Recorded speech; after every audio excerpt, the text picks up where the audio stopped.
Yeah, 5/1000. So we're going to look in, we're going to feel for binders. To do that, we just check every pin.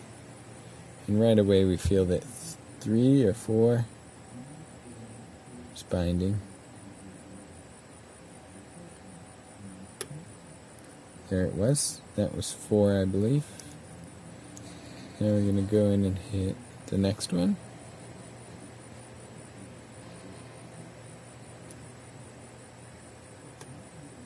That was 5.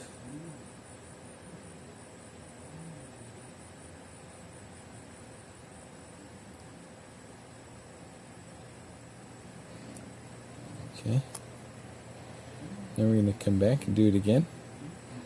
1 is loose. 2 is loose. There we go. Got a click out of 2. 3. 3 is hard. Feels set.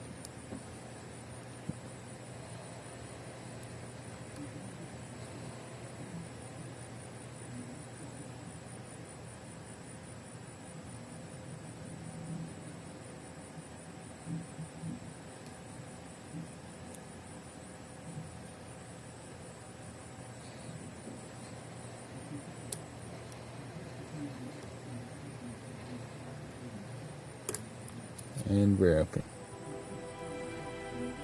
Alright.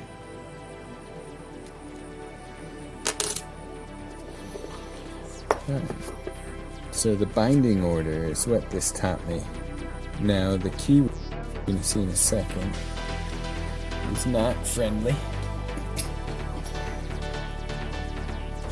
But that's part of the reason why these are so difficult.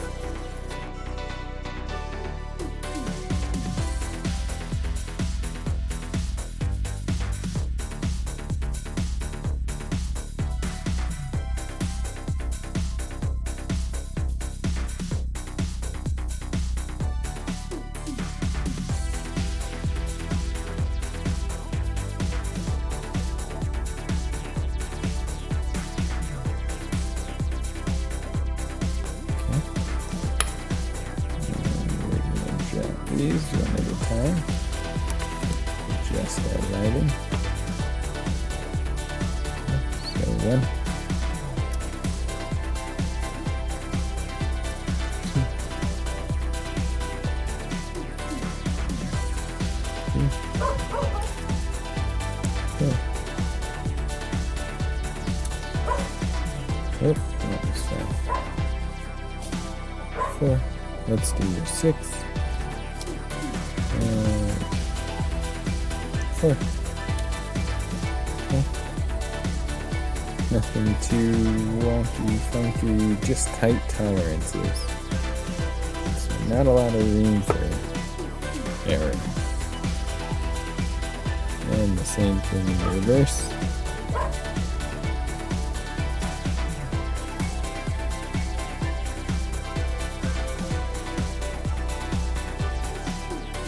This is 1.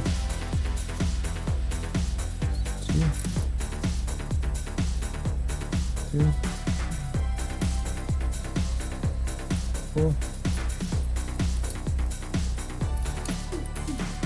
6, 4, man. 4's giving me problems. 5 and 6.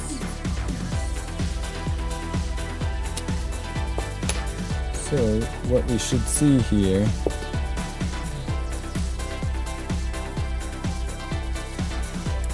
is that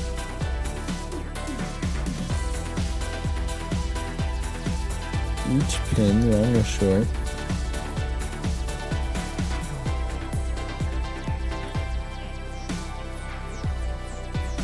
is all equal to the same. So if we took out a micrometer, this one's equal to this one, which is equal to that one, which is equal to this one, within some error. Now, we'll take a close look at this.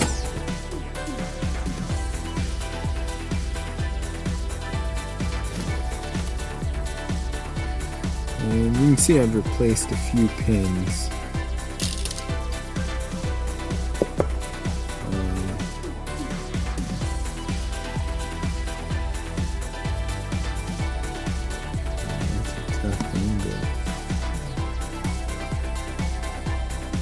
Nothing unusual. Just tight tolerances. So I've replaced some pins. That was because I made a key for this lock when I first got it. And then when I got it, and let me show you an original pin.